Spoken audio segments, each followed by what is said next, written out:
नमस्कार, मैं हूं संजय शर्मा। आप देख रहे हैं 4 PM महाराष्ट्र।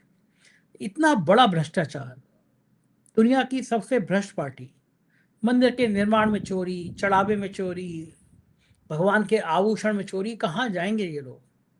और अब पता चला है कि एंकर एंकरनियां बोल नहीं रहे हैं। क्यों नहीं बोल रहे हैं? क्योंकि विश्व गुरु के ने अपने प्रचार पर 2,500 करोड़ रुपया इस गोदी मीडिया को दे दिया है। सोचिए देश किस हालात में जा रहा है।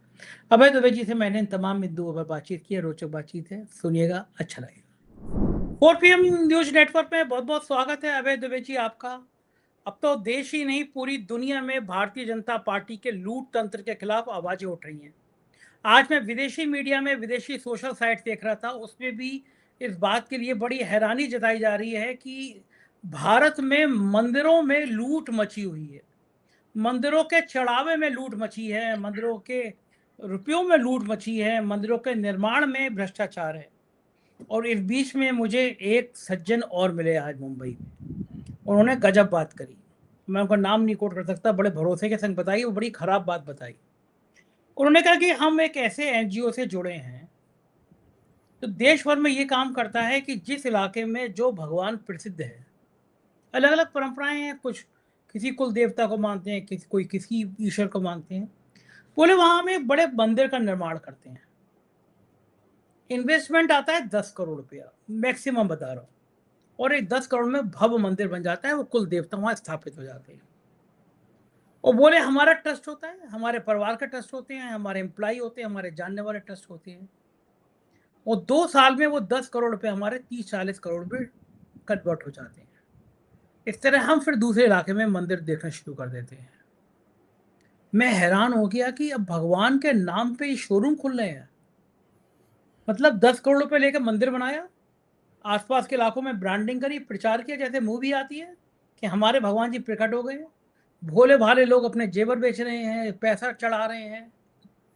कुछ पुजारी बुला लिए, कुछ मीडिया को पैसा दे दिया, मीडिया ने प्रचार कर दिया कि आज भगवान जी प्रकट हो गए, बाबा बागेश्वर प्रकट हो गए, इस टाइप के प्रचार प्रकट हो गए। और फिर वो टर्नओवर जो है वो करोड़ों करोड़ों में बढ़ता चला जाता है। ट्रस्ट के नाम पर टैक्स से भी छूट हो जाती है। बताइए साहब, नया धंधा निकल आया, नए बाबा प्रोडक्ट हो गए, नए मंदिर प्रोडक्ट हो गए, और राम मंदिर इनके लिए आदर्श हो गया कि देखो एक मंदिर बनाया, 200 400 500 करोड़ चढ़ावा आ गया, चढ़ावा चंपत हो गया। मेरा बड़ा सवाल है कि एफआईआर अगर हो तो सिर्फ चंपत राय पे क्यों हो, नृपेंद्र मिश्रा पे क्यों नहीं हो? ट्रस्ट के अध्यक्ष नृपेंद्र मिश्रा थे। अगर नृपेंद्र मिश्रा पे एफआईआर नहीं होती है, इसका मतलब है मामले को दबा दिया गया। चंपत राय पे एफआईआर होती है, मतलब संघ के एक आदमी को बलि का बकरा बना दिया गया। एसआईटी की रिपोर्ट अपर मुख्य सचिव गृह को सौंपी गई, और लोग इस बात पे भी आरोप जता रहे हैं कि संजय प्रसाद जो हैं वो तो खुद ट्रस्ट के सदस्य हैं, उनको उनको रिपोर्ट सौंपने से क्या मतलब, क्या फायदा? सुप्रीम कोर्ट के जज, मुझे नहीं पता, अब मानना ना हो जाए, देश के सबसे बड़े मंदिर के सबसे बड़े घोटाले का स्वतः संज्ञान लेके अगर ये कह दें कि सुप्रीम कोर्ट का मौजूदा जज इसकी जांच करेगा, क्योंकि ये देश के करोड़ों लोगों की आस्था का सवाल है, भगवान राम के प्रति आपकी ईमानदारी का सवाल है, तो क्या नृपेंद्र मिश्रा बच पाएंगे अभय जी? देखिए, बचना तो उसमें किसी को नहीं चाहिए। बचना नरेंद्र मोदी को भी नहीं चाहिए, बचना दत्तात्रेय होसबोले को भी नहीं चाहिए, बचना मोहन भागवत को भी नहीं चाहिए। क्योंकि ये जो मौजूदा ट्रस्ट है उसमें एक एक आदमी चुनकर इन्हीं लोगों ने रखा है।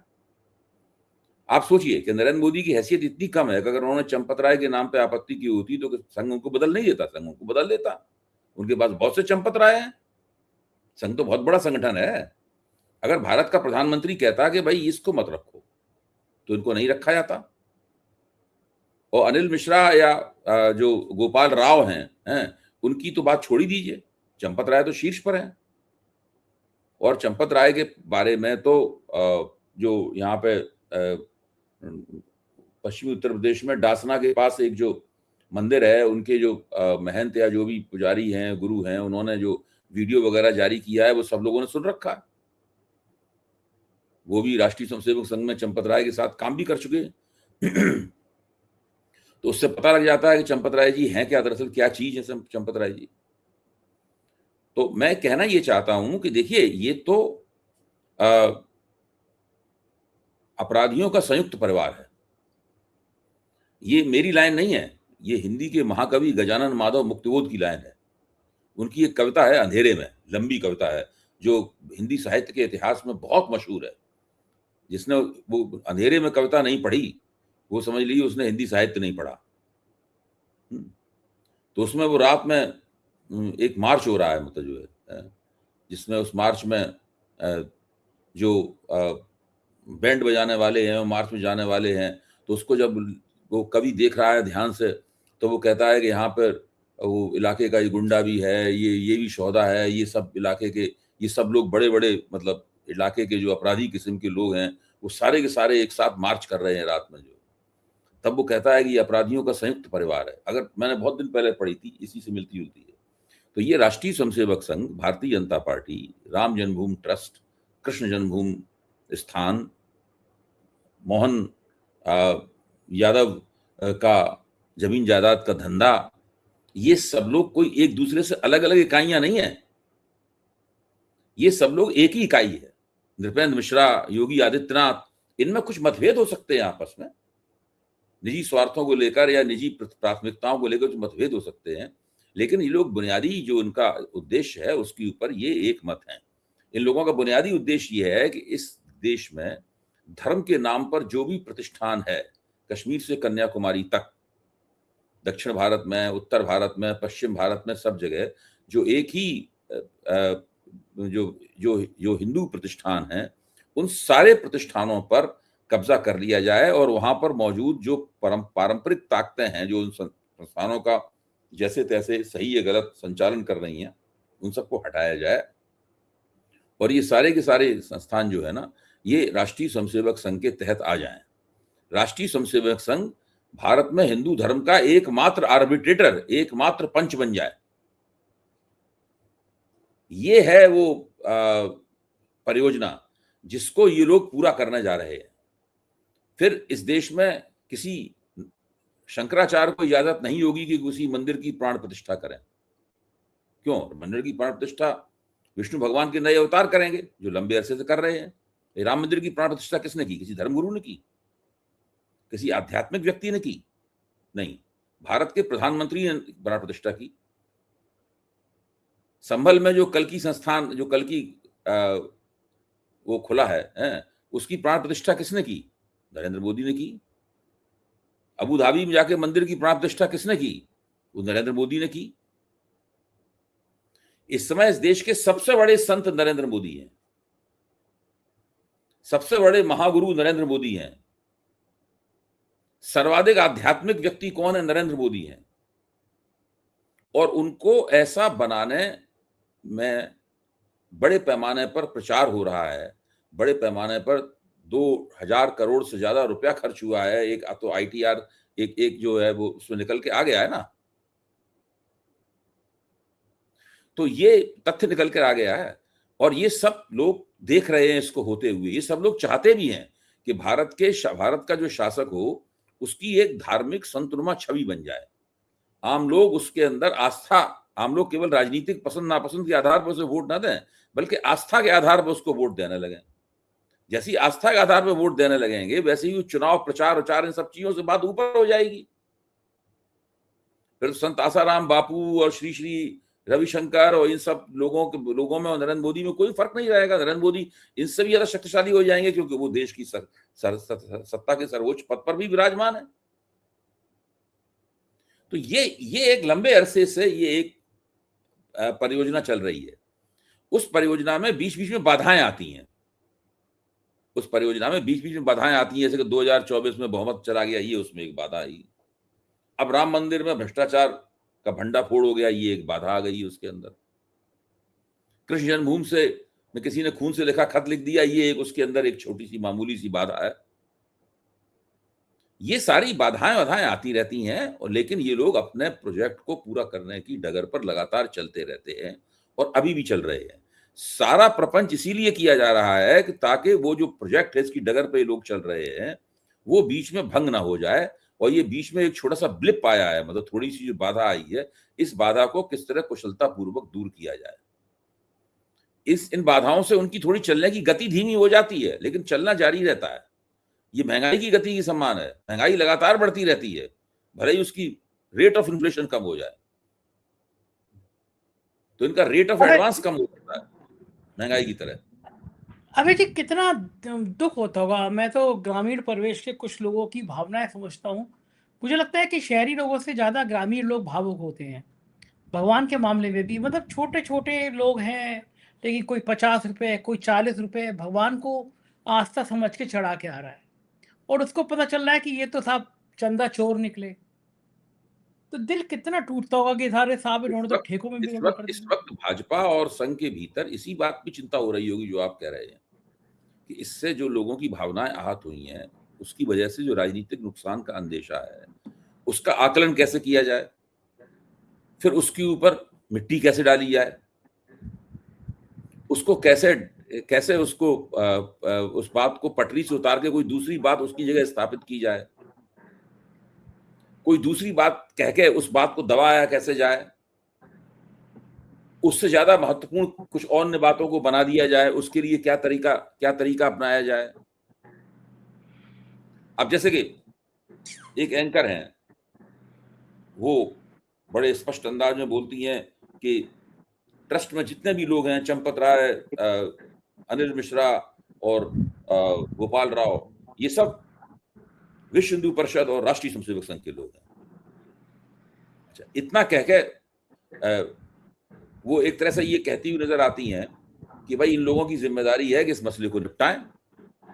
इस पूरे मसले में कहीं भी नरेंद्र मोदी को जिम्मेदार नहीं बताया जा रहा है। आप देखिए, कहीं आपने नरेंद्र मोदी का नाम सुना?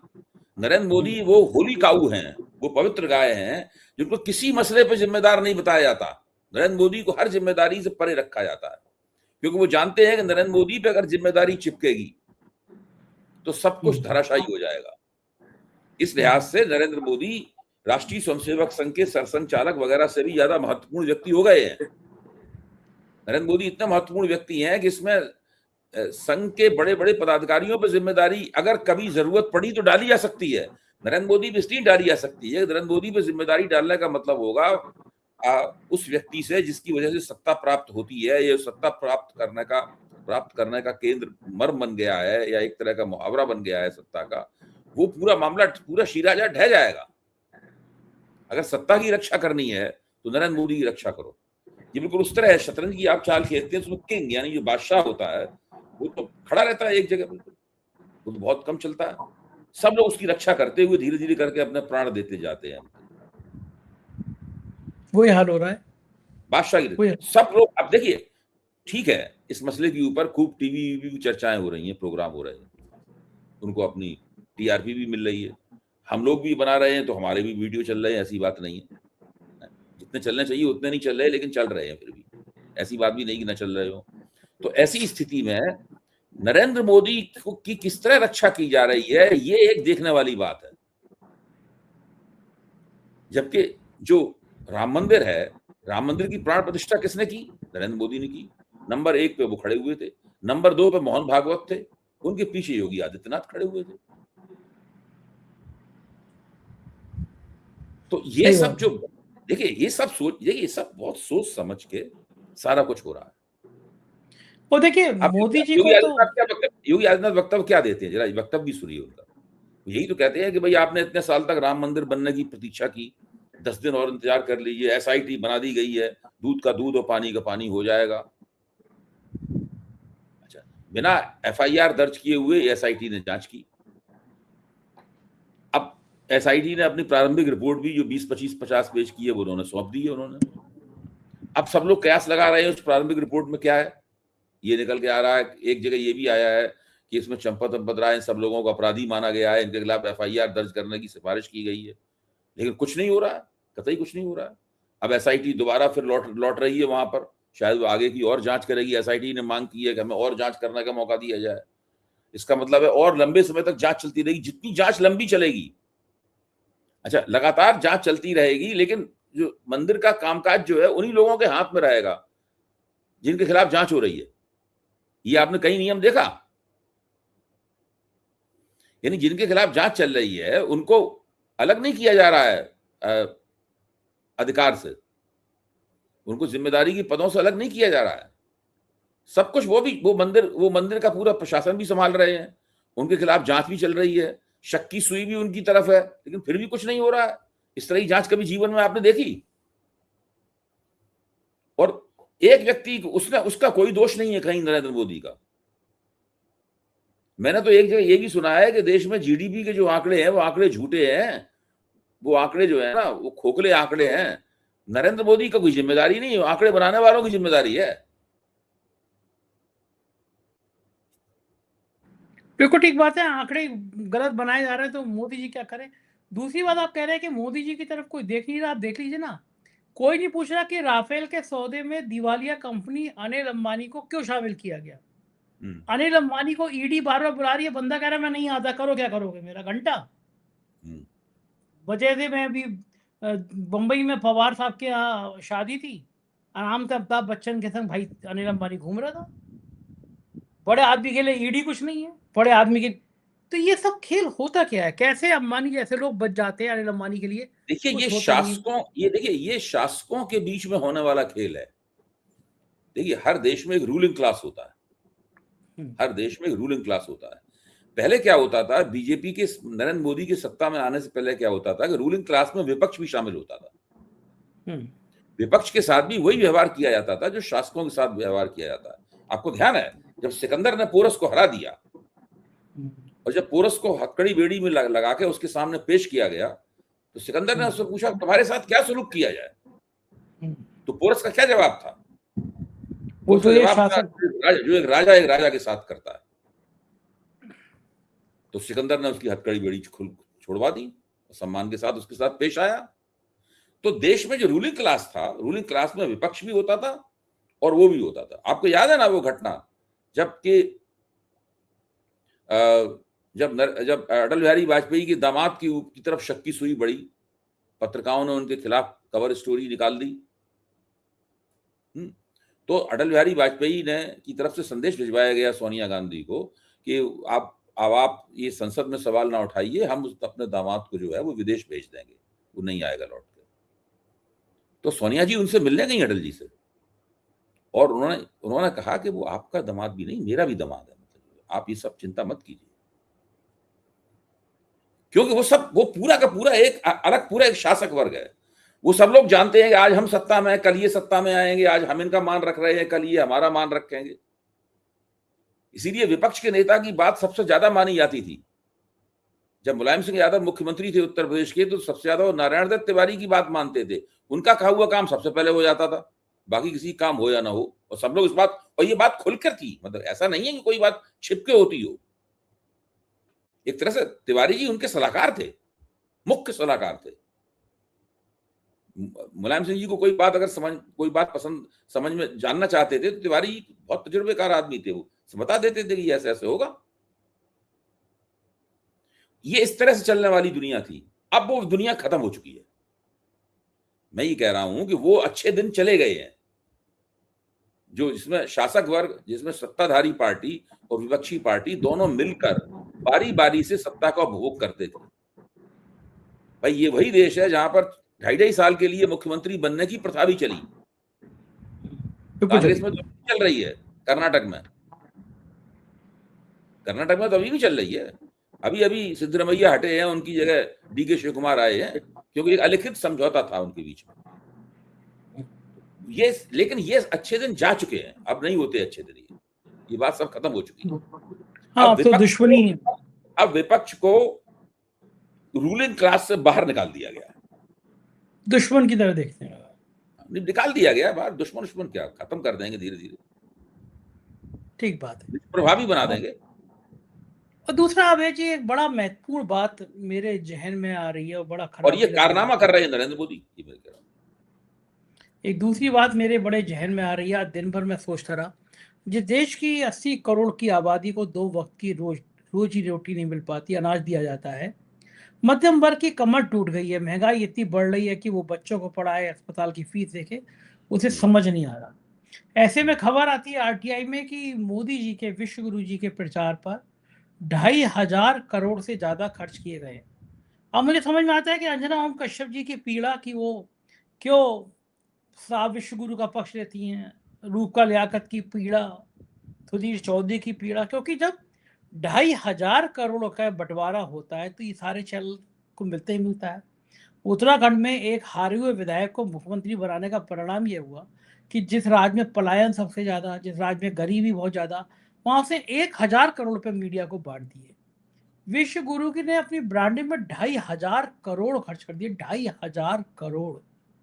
ये टैक्स का पैसा, मेरे और आपका टैक्स का पैसा इस तरह गोदी मीडिया पे लुटाया जा रहा है और देश में कोई बोलने वाला नहीं है। कब तक चलेगा ये?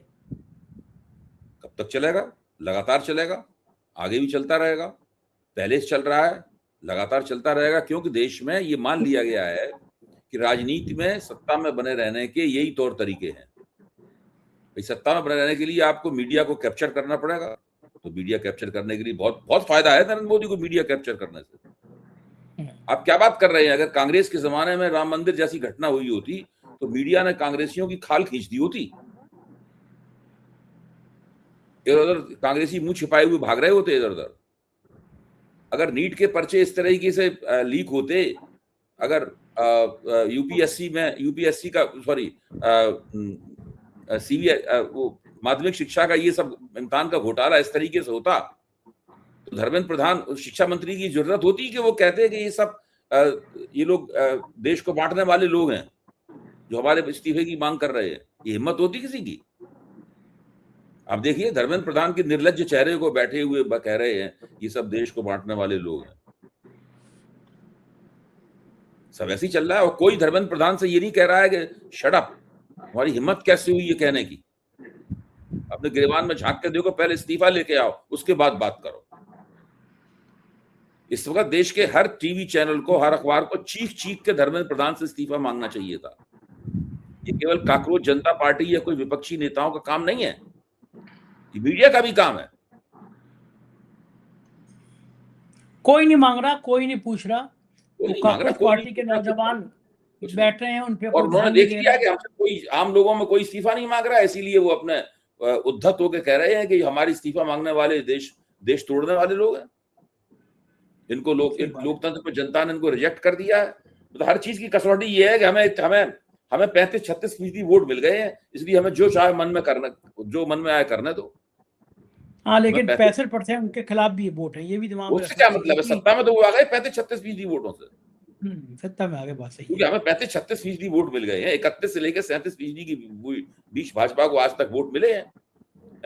इतने वोट हमें मिल जाते हैं, विपक्ष के वोट बढ़ जाते हैं, हम सत्ता में बैठे हुए हैं, हम जो मन में आए करेंगे और कहेंगे उनको रिजेक्ट कर दिया गया है, हमको स्वीकार कर लिया गया है, हमको एक्सेप्ट कर लिया गया है। देखो डी बात है, दुर्भाग्य है ये कि ऐसा कुछ चल रहा है। बहुत शुक्रिया अभय जी, आपने मुझे समय दिया बातचीत की, थैंक यू। मुझे लगता है कि ये बातचीत आपको पसंद आई होगी। आपको सोचना चाहिए, विचार विमर्श करना चाहिए कि ये जो पार्टी जिस तरह से इस तरह चंदा चोरी के लिए लोगों को पैसा देती है, मंदिर की चोरी करती है, भगवान के नाम पे धंधा करती है, वो आपका कितना भला करेगी। जिस तरह से बेरोजगारों की फौज खड़ी होती जा रही है, देश में अराजकता बढ़ रही है, ये सब चिंता के विषय की बात है।